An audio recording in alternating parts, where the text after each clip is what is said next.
Welcome, bienvenue, to the Committee of the Whole meeting for the municipality of the County of Annapolis. A reminder to have your cell phone turned off so that we are not interrupted during our meeting.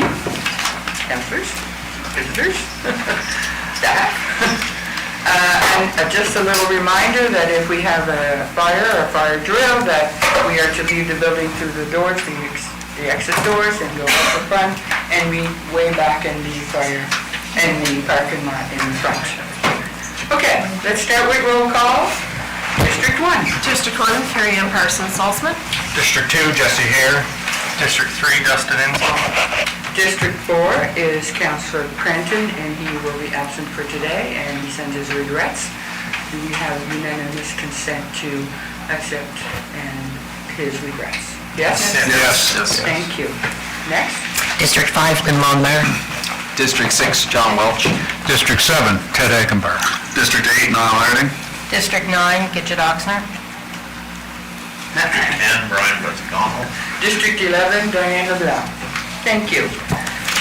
We have the agenda in front of us. Do we have any changes to the agenda, any additions, or? Seeing none, the agenda is approved as presented. So next we are going to go to page 3, and we need the approval of the minutes on page 3, which is the Committee of the Whole meeting held on November 10th. Are there any corrections or omissions to these minutes? Seeing none, the minutes are approved as presented. We'll move on to correspondence. We received a letter from the Salvation Army. I don't know if you want to read it out or not. Deputy Wood, would you like to read the letter from the Salvation Army? On behalf of the Salvation Army, Bridgetown Community Church, and the entire community, we want to extend our heartfelt thank you for your generous donation in response to the Long Lake wildfire. Your support made a real and immediate difference. Every dollar or item donated remained here in our local community, helping families and individuals directly affected by the wildfires. Thank you to your kindness. We were able to provide emergency assistance, food, clothing, and ongoing recovery support to our neighbors in need. In times of crisis, it is people like you who give us hope. Your compassion strengthens our mission and reminds us that together we can rise above any challenge. Thank you once again for standing with your community and the Salvation Army. Thank you. Very kind of him to send us that letter. Let's move on to page 7 of the agenda. 6.1. It is a report prepared by Ms. Bent, and we have a motion to be presented. Do I have my volunteer for the motion? Councilor Longmire? I move that Municipal Council hold a public hearing at 11 a.m. on January 20th, 2026 to consider the deregistration of the vacant lands previously associated with the Reuben Potter House property, a municipal registered heritage property located at PID 05054275 Quarry Road, Clementsville. Thank you very much. I need a seconder. Councilor Harding. Okay, so we should get some background from Ms. Bent. Ms. Bent, are you ready? Absolutely. So the property in question at the time was, according to the Registry of Deeds, was approximately 55 acres in 1991 when the entire parcel was registered as a municipal heritage property. A few years later, I believe in 96, the owners of the property subdivided the property, leaving a house lot of a few acres and the remainder parcel of vacant lands. At that time, it should have been, the vacant lands should have been deregistered at that time, but it wasn't. The current owner of the vacant lands wishes to sell the property, and his hope is to not have any encumbrances on the property when the sale goes through. So what happens is, it wouldn't matter if they created one lot or 5 lots, the heritage registration goes to to all of the lots that are created until it is actually pulled out of the registry system. Okay, thank you. Are there any questions?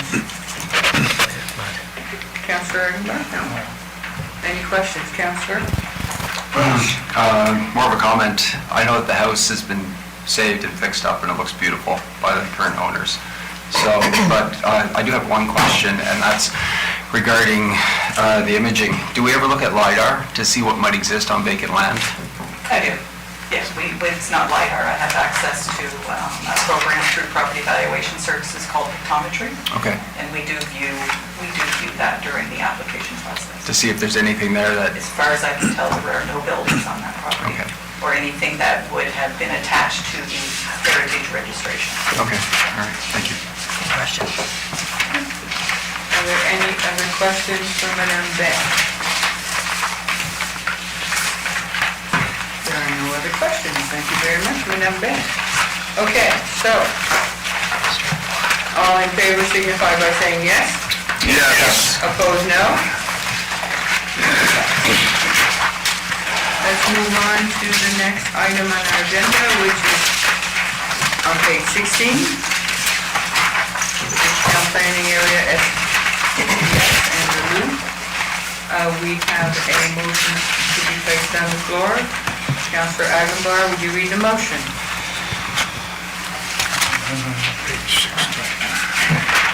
Page 16. Yep, I'm getting there. I move that municipal council rescind motion 180918.12, which states, include proposed Bridgetown water supply area and the municipal sanitary sewer services area of Carlton Corner and Church Street in an extended Bridgetown planning area boundary. Thank you. Seconder? Deputy Warden? Okay. Ms. Beck? Sure. Madame Beck? So in 2017, municipal council directed staff to commence the review of the existing planning area for the community of Bridgetown. In 2018, municipal council directed staff that when the review began to include the areas of Carlton Corner, serviced areas of Carlton Corner, and the Bridgetown North area, that took in the source water protection area. Due to a low staff complement, the planning documents for that review was put on hold in 2023, should say, and began again through the consultant process in 2024. During a public consultation that happened in March of 25, time flies. One of the things that we heard was that the community of Carlton Corner was satisfied, did not want to be part of an expanded planning area for the community in Bridgetown. Therefore, staff would like to resume the review of the planning documents and ask that you perhaps rescind the version of 2018 and only include the current planning area for the community of Bridgetown. Thank you. Are there any questions or comments? Question for Madame Beck. Okay, seeing none. All in favor signify by saying yes. Yes. Opposed, no. Motion passed. Okay, we'll move on to page 18. 6.3, road naming process for primary access. Okay, we have a motion to be put on the floor. I move that municipal council approve the road name Iron Crest Lane for the shared access road in Torbrook Mines on PIDs 053-22110, 053-23050, and 051-20951. Thank you very much. I need a seconder. Thank you, Councillor Oxner. Okay. We have Madame Charlotte. Thomas, sorry. You know, we come up with the first name. So the development project is underway in Torbrook Mines. Recently been approved to begin construction on the third multi-unit residential building of 6 total planned on site. These residential buildings will share an access road off of Torbrook Road. According to policy 126 and in accordance with provincial guidelines for the management of the civic address system, private driveways giving access to 3 or more homes must go through a road naming process to formally become a named private road. The property developer was asked to provide a list of 3 suggestions for preferred names for this process. They provided Chestnut Lane, Ironcrest Lane, and Miners Meadow Lane. All 3 names were then reviewed by staff for best fit. Ironcrest was deemed the best option given the history of the area, no previous instances of use, and character fit within the community. Upon this determination, interest groups were contacted for perceived potential conflicts. These interest groups included local RCMP, fire departments, EMS, nearby jurisdictions of Kings County and the town of Milton, and the Provincial Department of Public Works. At this time, no concerns were raised. Thank you. Are there any questions for the road naming? I like the name. I do like the name as well. It's appropriate for the area. Yep. Okay, seeing none. All in favor, say yes. Yes. Opposed, no. Motion passed. Let's see that. We'll move on to the next one on page 20, which is prepared by Monsieur Wills. Property tax write-offs. I have a motion to be read. Deputy Warden? I move that Committee of the Whole recommend that Council approve write-off uncollectible tax accounts totaling $2,025.03. Thank you. Seconder? Councilor Welch? Thank you. Ms. Wells, you're up. Thank you. So we're looking to have council approve the write-off of uncollectible tax accounts, the total $2,025.03. Per section 38 of the MGA, the treasurer shall promptly advise the council of all money due to the municipality that I consider cannot be reasonably collected, and the reasons for that belief that such money cannot be collected. So the background is these properties that we have that we're bringing to you, we've exhausted the methods of collection with phone calls, sending out statements of accounts, the arrears notices, payment arrangements. You will see tax sales on the list. We have sent the ones that we could to tax sale, and we're advised by the lawyer that it would be costly to try to sell these properties, because some of them only owe like $40, and by the time we add the legal fees, the advertising fees, we're driving up those costs. And a lot of those lands are landlocked. Some of these properties as well are mobile homes that no longer exist. And I believe there's a few animal control charges that simply we haven't been able to collect. We do have the option of taking them to small claims court, but small claims court, the last time I looked, it was over a year to get in. So we're basically asking council to write off these accounts. I do have Ms. Hudson here with me because obviously this has been going on for a while. I wasn't here, so I don't know all the collection activity. She can speak to any of those that you may have questions on. Okay. We'll start with questions. Councilor Graham? My question is there any of these properties that are still being occupied? Occupied? Yeah, like is there anybody in these properties occupied? no. So they're all unoccupied? Yes, Okay, small that- pieces of That was a land. concern of me. I wouldn't want to start Yeah. incursion. Yeah, anyway, no, that's it. That's it? Thank you. So Councilor what Thomas? stops us from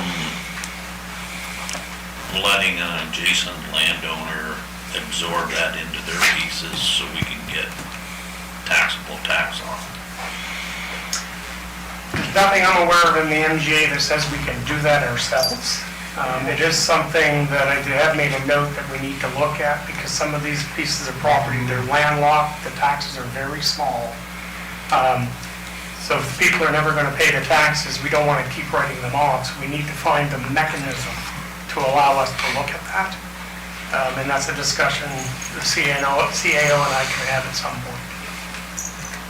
Because a few years back, a small piece came into the tax sale and council approved the lawyer to contact the landowner because they felt that it came out of that piece. And actually, my son owns that, and it's kind of a fluff. But it was done because at the time, our lawyer felt that a little triangle piece that was found looked like it came out of a big piece. And so the landowner that owned the large piece was contacted, asked if he wanted it, and we gave it to him. And he got a clear title to it. That's not clearly in the MGA. No. Well, in a way, I wish it wouldn't happen because the triangle's not on the big piece. You're dealing with a professional accountant with a designation, and ethics are a big thing of the designation. If it's not in the MGA, I don't recommend it. I think something that we may want to consider at some point, I don't know the logistics behind it, is if we were to put the property out to tender, and then the adjacent orders can bid on it. Because the only way legally that I can see doing it, at least in my eyes, and I'm not a lawyer, is putting it to tax sale and they bid on it, but we're driving up the cost when we do that. Because of the web searches, the advertising. I mean, the property selling by tender came in after I left municipal government.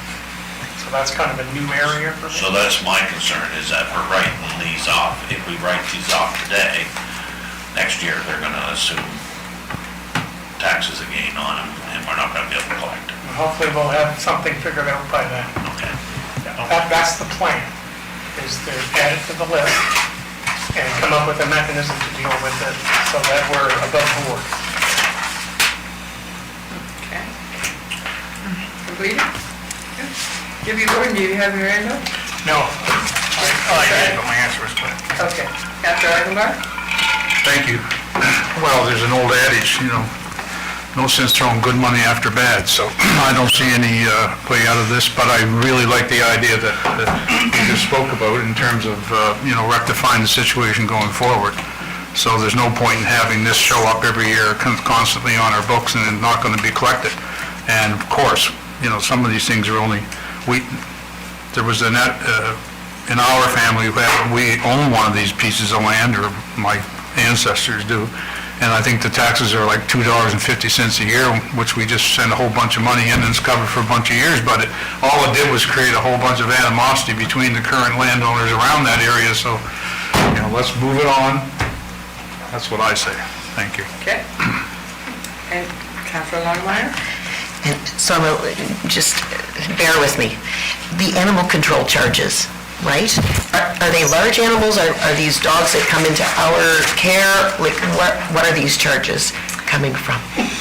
They are mostly not large animals. They're usually cats or dogs that have been impounded or euthanized, and they're unable to collect. And so the ones that are impounded, do we put a tag on those when they're recovered by their... We have since changed the process. Okay. They can no longer get their dog returned to them until all fees are paid. Okay. Okay, I'll stop there then, because I don't want to know the other answer to the next question. Thank you. Councilor Welch? Just a technical question. If we were to sell these at tender, how many of them have been migrated? And if they haven't been migrated, would that fall to the county's responsibility to cover the cost of that? Or who would that fall to? Because usually it's the seller. No, municipality is not responsible for migrating, but tenders is same as tax sale. We would absorb the cost if they did not sell. Okay. The title search, for the advertising, all expenses, if they did not sell. But the migration would be a little bit different than that. Migration, a tax sale or a tender does not actually spark a migration. It's up to the property owners. If they bid and decide they want to sell it in the future, then they would be responsible for migrating the property. Oh, okay, I see. Yeah. So it'll be a process So we later. have tax sales, the tender, because tender's the other option under the tax sale. Municipalities are exempt. Yes. Okay, okay, cool, thanks. Thank you. Any other questions, councillors?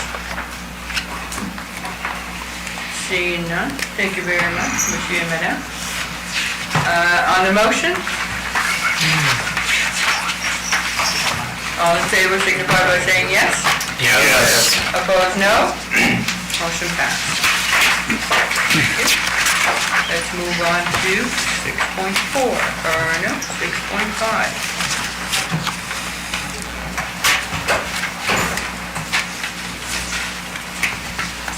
I need somebody to read them, Councillor Welsh.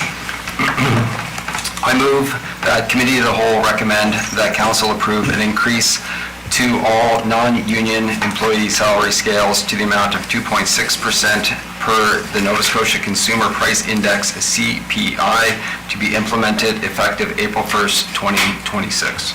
Thank you. Seconder, Councillor Carson Salzman. Okay. Would you like to say anything, Mr. Wells? So as you're aware, we are working on the operating budget for 26-27. This is one of the key components that we need to move forward with. If you're going to grant an increase to the salary scales, traditionally, from what I can determine, for the last 2 or 3 years, you use from October to October each year. So this is October 24 to October 25. The CPI for Nova Scotia increased by 2.6%. So we're looking to adjust the salary scales by 2.6% effective April 1st, so that I can implement that into the budget going forward. Okay. Are there any questions for Mr. Wells? Deputy Warden? Thank you. So this is really the second year, I guess, we've done it. And I think it was a good decision at the time, because having it for January 1st screwed up 2 budgets. So the fact that we matched the budget year and we can actually truly forecast staffing, which I think is something good to do. So I'm glad that we're still moving forward with that. Thank you. Any other questions or comments on the floor? None? Seeing none? All in favor signify by saying yes. Yes. Opposed, no?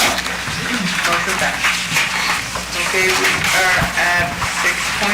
Let's see, Mr. Wells. We are on page 26. It has to do with the Monroe Lake land acquisition. We have a motion. Councilperson Salzman. I move that municipal council approve the donation of property located at Monroe Lake, Annapolis County as a future public park and access to the lake, contingent on the ability to create 2 approved lots located north and south of the donated property. Thank you. I need a seconder. Mr. Harding. Okay. Madame Ryan. Yes. Morning, everyone. Morning. It's a festive season. I see most of you all dressed up in red. I do have a nose here, but I'm not wearing it for you. But I want to know that it was Ian has a picture. Put it on. Great. So this is a great opportunity. We don't often get people that want to make a donation to the county of Annapolis, and we have had them in the past, and this is another one. And as many of you know, that back in '95, this is the 3rd edition, Canoe Annapolis County. It's very popular, whether you have a small boat or you have a canoe, kayak, or what have you. You can actually explore many lakes and waterways. So one of the things that we have to do, I think is extremely important, and we've been doing it over the last 30 years, is that council has supported different opportunities to acquire lands or protect lands. And sometimes we've worked with the province of Nova Scotia to acquire lands to protect our quarter in different ways, and then this is one of them. So if you have any questions, happy to answer them, but it's a 6-acre lot. We would get 300 feet of water, 350 feet of waterfront, and highway property, and it would provide a nice opportunity for Lake Monroe. Having said that, If you travel number 8, there's a whole ribbon of lakes, and you wouldn't know it. But this particular area has a small piece of property that will have access, and people can pull off and have a little picnic by the lake, or have access like they have traditionally been.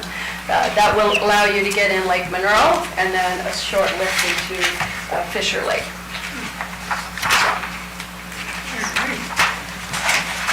Merci. Any questions? Yes, Councillor Harding and Councillor Hare. Yeah, I just wanted to make a comment. This is just up the road from South Milford, where there's the Milford Hall, and I was actually there for my last Coffee with Your Councillor session, and we had a discussion about access to the lakes and how many people actually use these canoe trails and pathways to go all up through all the lake systems there. And there was some discussion because a lot of people that have the book or that are exploring our county in that way are parking at their parking lot, which is just down the road. And so there was some discussion about, well, maybe there could be something moving forward where there would be a spot for people to park to access the lake so that they wouldn't all be parking or camping in that lot. So it's really nice to see that there would actually be another access point into that particular system that goes right along there, and it goes through Liverpool Head and Guyer Lake, and it goes through all those lakes there. So this would actually probably go a long way to alleviating some of their concerns with the use of that parking lot, because we had some discussions about that. So I think this would actually be really good for that. That's all. Thank you. Councillor Hare? Yeah, maybe I'm just getting ahead of myself, but I'm a huge fan of boats. Four-wheelers. And I'm just curious on how accessible, or maybe it's just not even a thought yet, we plan to make the access into the lake. I know a lot of folks around here need to have trailer access to get their boats in, so is that in? Well, that's somewhat problematic with this parcel of property, but most people bring a canoe or a kayak, and it's a short lift. If it's a trailer, we can fit one in, for sure, a larger area, but if you do that, then you will limit opportunities. But it's not a large parcel property. A lot of what we're getting is sort of low-lying, but there is an area that we figured that we could get 4 parking spaces in there, so if somebody needed to. I did see a small trailer in there at one point in time where somebody had done it must have been a small boat with a outboard for fishing, but it is a very rocky lake. As you know, many of our lakes and waterways are rocky. Some lend themselves for more motorized, and some lend themselves for just sort of the soft paddling opportunities. Not a complete answer to your question, but... No, there's always John boats. No, fair enough, yeah. You good? Yep. Perfect, thank you. Councillor Welsh? I want to say that this is a wonderful gift coming to the county. One of the issues that we have in that area, I paddle those lake systems quite a bit. And one of the issues that we have is, as Councillor Harding mentioned, parking to access, and even just finding access. I think the only access in is through Boot Lake right now on Milford House. So having that sort of, there's other private access, but... But this one would directly into Fisher. Yeah, yeah. So, no, it's a great opportunity for the county to acquire this and develop it. Thank you. Councillor Argenbar? I think given the benefits of this gift, that the cost of the transfer, survey, subdivision, that sort of thing are very minimal for what we're going to get. But I do have a question regarding, it's in the last paragraph, next steps. So my query is, what are these test pits that are being discussed here? Yes, when you go through a subdivision process, which this property has to do it, because we talked to Linda Bent about this, and also a surveyor, you have to verify that in order to get two clear lots, you have to have test pits to make sure that they cover the environmental issues. So somebody could put a septic system on that in the future. And then, obviously, as with subdivision approval process, you also have to have Department of Transportation approval for a road access into those individual properties, which are listed in the map property. But that's what they are. They're, I guess you call them perk tests. We used to years ago. I know what perk test is. Yeah. So that's really what they are, is to determine whether they can carry a septic system. If they can't, then the property, I don't think, can be subdivided. So then we're not really talking about a donation here, so. So would that be cost to us? Is that included in the? Yes, it's included in the estimate? cost, yes, it is, Okay, yeah. thank you. Thank you for that explanation. Thank you. We'll move on to Deputy Warden. Thank you. Well, you already answered one of my questions. I was wondering about Monroe Lake, if it's rocky or shallow or what. But the other question I had is, it's great to have access for that for Monroe Lake, or Lake Monroe. Is there a way to get into the Fisher Lake from there? Yeah, it's a small lift through if it's high water, you could probably get through with a little extra push in your canoe or kayak. In lower water conditions, you would have to get out and just, it's a short lift. It's not, I wouldn't call it a portage, it's more lining it through. So about from here to the door, well, probably double space of this. This here, council chambers. Thanks. Okay, we'll move on to Councillor Cotw. I'm glad that we can obtain entrances to some of the lakes. I don't like the word donation when you see $13,000 as taxpayers' money. That's false. It's not a donation. Because if I own that block of land and I know that my center lot can't get a sewer approval, and I'm gonna get 2 approved lots paid by the county by donating lowland, I donate it all. So it shouldn't be advertised as a donation. If it's costing the taxpayers $13,000 to do that, they're getting paid for their lot. Because you will find out very quickly if the other 2 lots can pass a test as a perk test and a driveway entrance. So that's off their backs already. We're settling 2 things for them. We're settling 3 things. We're settling making sure they can get a driveway, making sure they can get a sewer system, and making sure that we're gonna subdivide for them. So it's not free, it's not a donation. It's an easy way for those people to have 2 lots created at no cost to them. So other than that, I'm all for getting land for excess and lakes. Where would that $13,000 be coming out of? Well, I was aware of this project, and matter of fact, it's actually in the strategy plan and the introduction that we would actually look at access to Monroe Lake, so it was budgeted for. So it was anticipated and budgeted for in community development budget, so. So why wouldn't that come out of our recreation and culture? Heritage. Well, it could, but because it was a smaller piece of it, it was suggested by the CEO of the day that it would come out of our budget, so. 13,000 to me isn't small, but anyway. We would normally not be looking at parcels like this. This is a strategic piece because it's already been identified in Canoe and Annapolis County as an area where you would access that lake into Fisher Lake. So again, we wouldn't be doing this if we didn't feel the value of acquiring it for ourselves. So, and it is a win-win for both, for sure. There is a benefit. I absolutely agree, it is a benefit, but it's also an opportunity for us to secure a piece of property for future generations. So. Well, and I'm not disputing that. I'm disputing is we're telling the public on camera it's a donation, and it's not a donation. It's $13,000 to have it given to the county. Certainly, yeah. Certainly, thanks for that comment to Councilor. I would just say, I mean, if this is subdivided and we get 2 acres, whether it's low or not, 2 acres of land on the lakefront, if you can find that for $13,000 for me, let me know. I would love to pick up a few more property on the lake for $13,000. So there's a component, you're absolutely right, there's a benefit to the owner to have the subdivision, but, you know, the cost is pretty minimal considering the access that we will get.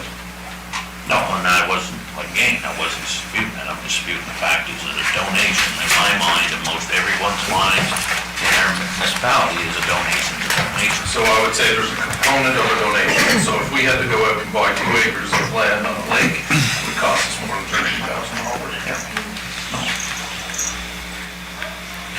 Thank you very much. Are there any other comments? Seeing none, all in favor of the motion signify by saying yes. Yes. Opposed, no. Motion passed. Thank you, madame.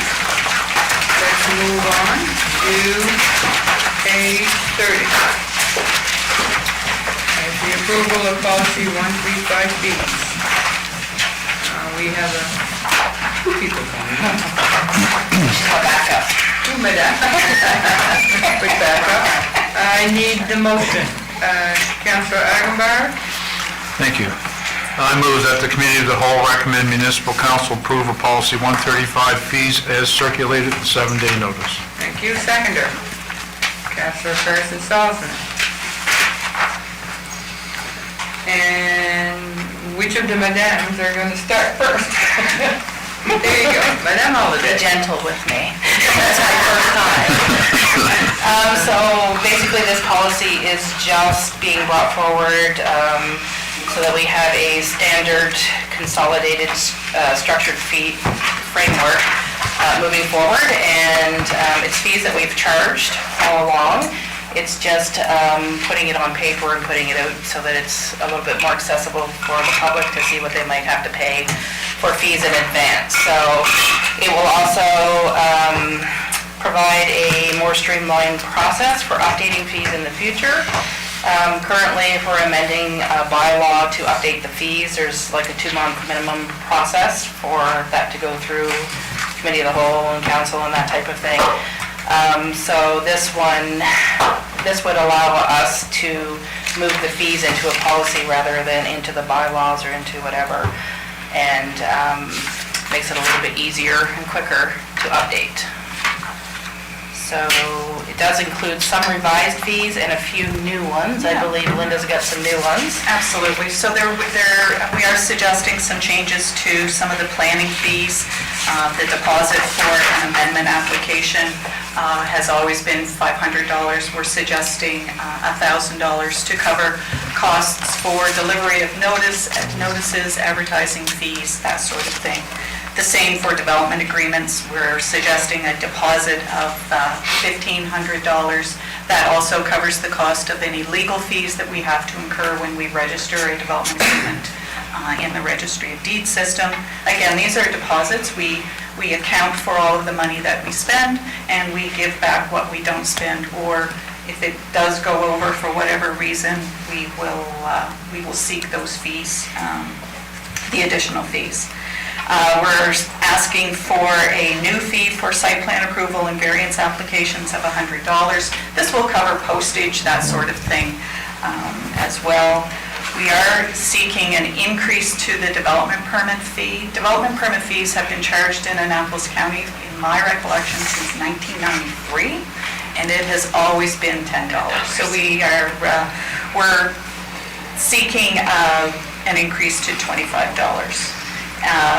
One of the other things that we're suggesting is a deposit to deregister a municipal heritage property. If someone makes application to deregister, there is a cost associated for us to hire a lawyer to pull that document out of the Registry of Deeds system. So we're looking again for a deposit. We would return whatever monies we don't spend. And then the others that are showing on there, the policy incorporates the past practice fees that have already been charged but not yet been formalized. So issuance of tax certificates, financial institution tax payment account reference information, photocopying, faxing, sewer inspection fees, return payment fees, NSFs, that type of thing, wire payments, and the NSF and wire payment, the banking ones, they're only cost recovery. There's no additional fees on top of that. So like I said, these are fees. I've been here almost 7 years. They've never changed. It's what's been been happening, it's just never been formally put in a policy and put online, so. I think that's it. Okay, thank you. Now we are going for questions. Eigenbar, Air, Deputy Warden, Welsh, while I'm on a roll. Okay, that's it for now. We'll start with Councilor Eigenbar. Thank you. Well, it's no secret that everything goes up in terms of cost, legal fees, so on and so forth. You've already answered one of my questions that I had highlighted, and that was about the deregistration fee deposit. I'd just like to say that it's easier to give money back than it is to go back for more money. So this is, I see it going to policy change, more expeditious. I don't see any downside to this. I think probably I would support this motion. Okay, thank you very much. Councilor Hare. I think for the most part, it's all good. I do, anytime I see a fee increase 100% or 50%, I gotta stop and think for a minute. The 50% increase in the development agreement, I guess I can see it, they're going on their own volition to develop something else. The only thing I'm questioning possibly is the 100% increase to the amendment application. And my concern therein lies is we've had an entirely new county-wide plan that's come in recently. East End's going to come in eventually. Bridgetown, we've got a lot of new planning documents recently in the past few years, and there's bound to be hiccups along the way. I think recently we had a amendment application, was it in the spring, for that gentleman with the garage.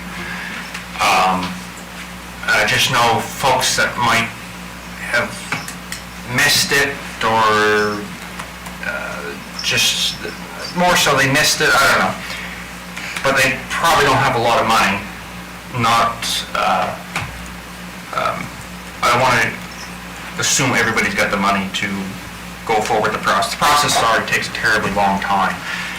And I just think of a lot of folks in my communities, if they perchance missed the opportunity during the planning processes, we know we can't get to everybody.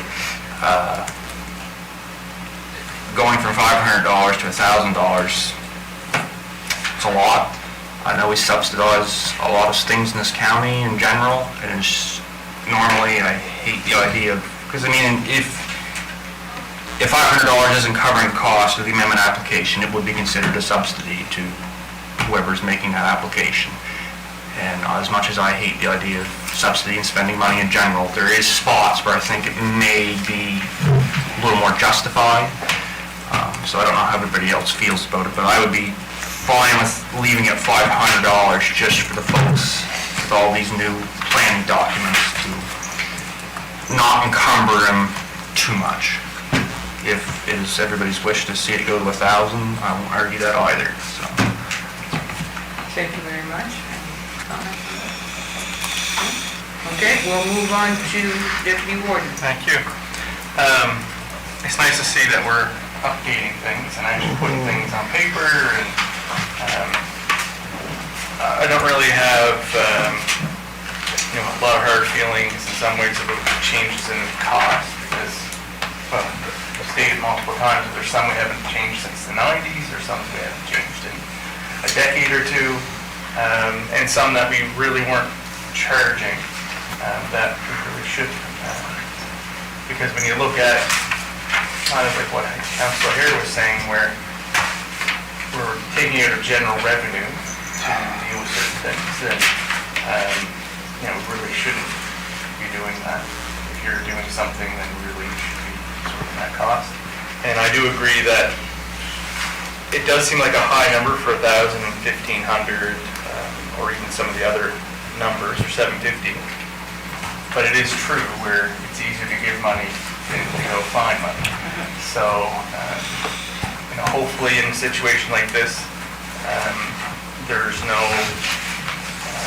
big risk to the individual. So And with the deregistration, I'm actually glad to see that on there. Some people would question, well, why is there a $0 value for being registered? So that's more of an incentive to actually start using that program and for us to have heritage. And the $750, in my mind, would potentially, I don't want to say put off the tire kickers, but the people that just want to get it done so they can get maximum profit on selling property versus, the whole reason is there. It might be a bit of a deterrent versus, well, I can just get rid of it. I know we talked about one today, but that one's different because there was no house on the property, it's just vacant land. Yeah, I agree with all of it, and I think it's great that we finally update our policy and it can be clear to the public and the public knows exactly what they need to pay. I know from my own experience going through the permit process to build an addition, I was a bit confused on some of it too. So the fact that now it is clear and everyone can see it and no questions asked. I'm sure there'll be lots of questions asked, but around what to be. So, thanks. Great, thank you very much. Next, we are going to Councillor Wills. Well, I'm thankful to see this. As Councillor Agenbar mentioned, prices always go up, so we have to adjust. My question was around the municipal heritage deregulation. I know we've deregistered a few in the last year, and that's probably one of the reasons that we have to start considering this instead of it coming out of our general coffers. But I actually don't know how many registered properties we have in the county. 38. 38, okay. So if they were all to deregister for whatever reason. Yeah, okay. All right, thank you. That was it. Thank you very much. Any other comments or questions? Thank you very much, Madame and Madame, for your work and your presentation, your report. Going to the motion on the floor to approve policy 135, fees. All in favor signify by saying yes. Yes. Opposed, no? Motion passed. Thank you. We will move on to page 37. And that has to do with the approval of policy 138, recognitions.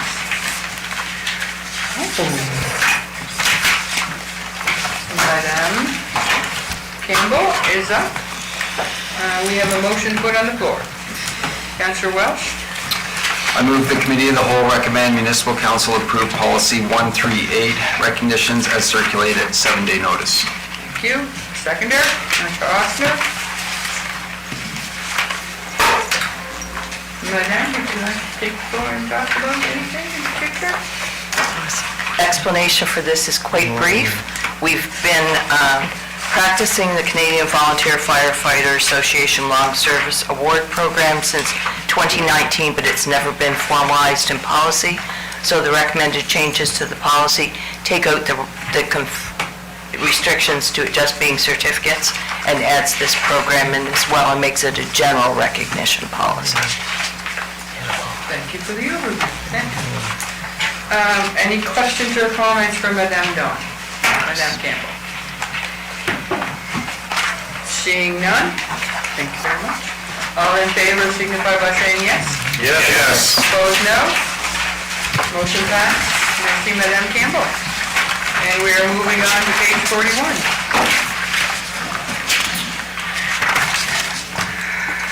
So DCRA funding request, we have a motion on the floor.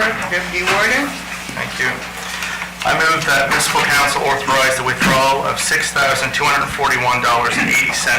from the Max Young Fund to the Bridgetown Community Recreation Association for equipment repairs. Thank you. We need a seconder. Councillor Agenbar. And we have Madame Bromley at the panel to give us a brief overview of this. Thank you. This one just relates to some additional costs that were encountered while they were replacing the safety relief valves. It came from the isolation valves, so they ended up having to replace those valves as well, and that's where the extra cost came from for this one. Thank you for the overview. Deputy Warden. Thank you. I just wanted to briefly talk about the Max Young Fund. So, for councillors that are new, I don't know if we talk about Max Young since you've been elected, as well as for the general public. So the Max Young Fund is not taxpayers' money. It doesn't come out of our general revenue. It was an endowment that was left to the former town of Bridgetown of approximately $70,000 back in the mid-'70s. And since then, it's been invested and reinvested to approximately, 1.2 million, something like that. This money that was donated to the town and was meant for only, there's some variations on how it's looked at, but the way that the will states was that it can be used for any type of facility for ice or ice use, which includes maintenance. And there's actually only 3 sentences within that will. It's not very big. This is not taxpayers' money. However, we have to approve it as the trustees. So that's why it has to come to council. So I know sometimes the general public will think that this is tax revenue, but it's not. It's authorizing that organization to use money that they have access to, and it's not for anything else outside of that area. So it's not tax revenue. So I'm sure in the future we'll have some things that come to the table. I just want that to have in the back of your mind that it's not tax revenue. It's just authorize them to use money that was donated to them and had the good interest of the 80s, and they can do with it to benefit that community. Thank you. Thank you for the explanation. Any other? Go, Dr. Ackenbach. Right, and just to add to that, upon the dissolution of the old town of Bridgetown, that meant that the county now is, or the gatekeepers of this fund, if you will, and the trustee, as mentioned. And originally, Max Young left that money in his will to see that the arena would, continue to be there, and the maintenance wouldn't be a burden on the taxpayers and the people that use the rink. And with wise investments over the years, many years, that's paid off many, many times over. And again, it's just a vital part of keeping the arena up and going and proceeds. So, thank you. Yes, wise investment, you're right. Thank you for that, both of you. Any other comments or statements?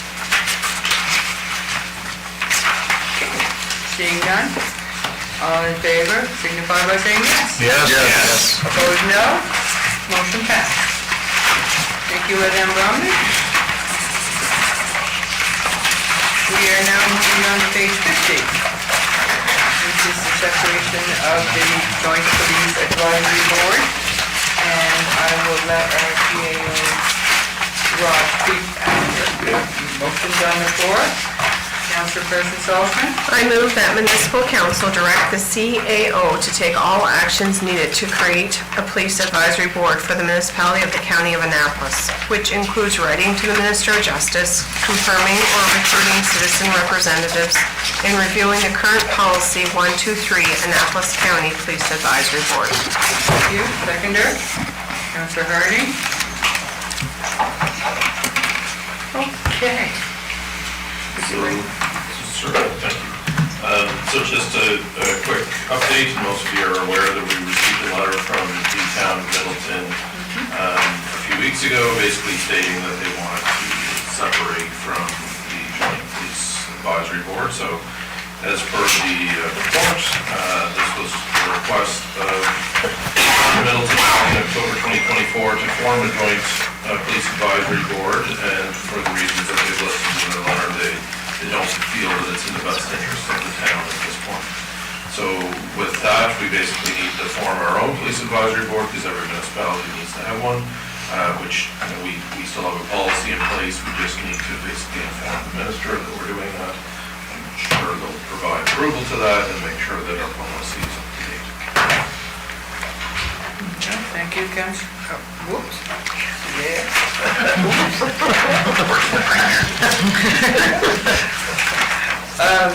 Councilor Hagenbar. Thank you. So, when I was reading through this, I guess you probably explained my query. So it was, why do we have to create a new one when we already have one? And basically, we're just advising, is that, are we actually creating a new advisory board? Through your board to the councilor. So basically, I mean, we had a police advisory board. We asked the minister to have a joint police advisory board. Now we have to ask to have a police advisory board again in this format. So as you know, there's provincial appointments to every police advisory board, at least there should be. They very rarely get appointed, but that does go through the Minister of Justice, so we need to basically inform them. Again, I don't foresee there being any reason why they would say we can't have our own police advisory board. It's more of a courtesy, I would say, that we have to tell them. As a follow-up, so does that mean we have to re-advertise for public members on the board? That's a good question, and I'm not sure of that, and that's one of the things that we have to kind of investigate. I believe that we can probably go to our current citizen reps and say, well, because we have two that were, county appointed, and say, will you continue to participate on our sole police advisory board? If that's the case, now we have to look at the policy too, so I believe the way we had it in the past was 2 councillors, 2 citizen reps, plus the provincial rep. So which we would be fine in that case, but we just want to make sure that the policy's okay, that the minister's okay, and that we can proceed with our own. Thank you very much. Thank you. Any other comments or questions? Councilor Hardy. Yeah, I just wanted to, since I was the chair of that committee, just wanted to give a little statement about the JPAB. And I just think it's worthwhile for us to just take a moment and reflect on the work that we did on that joint board and the approach that I thought that we brought from a county perspective. So the focus of the JPAB was, strengthening communication with the RCMP leadership, building an understanding between the municipalities, and keeping the discussions in line with the Nova Scotia Police Act. Under the Police Act, the role of a PAB, it's very clearly defined and what you can and can't do. It's to provide advice on policing priorities, and it's not to be used to intervene in investigations or to address complaints about officers or particular incidents. There's an RCMP complaint process that is built in that is for those things. So our approach to the joint board was always just to build bridges with the municipalities and with the leadership and also with the communities that they are serving. So some others may have wanted to use the board for different purposes, which would be outside of the mandate that is legislated by the province on what it is for. But I want to just say that Annapolis County remained committed to a respectful collaboration and lawful governance of that board.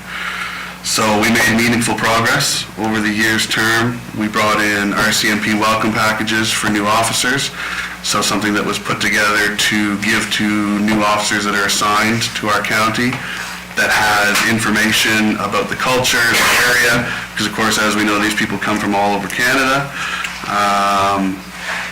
We did up a cover letter for them. We included copies of our events guides. We included the Canoe Annapolis pamphlets and things like that. So it was just a nice initiative that we were able to put together for new officers coming in. We went over the provincial policing review and the province's response, and we also kept ongoing conversations with Staff Sergeant Maxwell on the local priorities. So these are all important steps that I think improve the communication, which is what we wanted to do. Anyone that looks through the minutes will see that the approach was consistent and the discussion was always respectful. Good collaboration and strong working relationships with our RCMP partners is what we were striving towards, and I think that's what we achieved. The town has chosen to step away from the joint structure, and our focus, I think, should just simply shift to continuing that same sort of constructive dialogue and relationship that we were trying to build with the RCMP and with their leadership. Open dialogue, community safety, and a clear communication was our priorities, and I think we just need to continue to work towards that. Here. So I'm looking forward to seeing some progress on what we started, so I just wanted to make that statement. Thank you. Thank you very much, Councillor Harding. Are there any other comments or questions? Okay, so looking at the motion, all in favor of the motion signify by saying yes. Yes. Opposed, no. Motion passed. Okay, thank you very much. We're going to continue on in no new business. So we've done all the first part. We are now going to go in camera. So I need a motion to go in camera in accordance with section 22(2)E of the Municipal Government Act, which is contract negotiations. Who will put that motion down? Councillor Welch? It's on the floor. Seconder, Councillor Ochsner.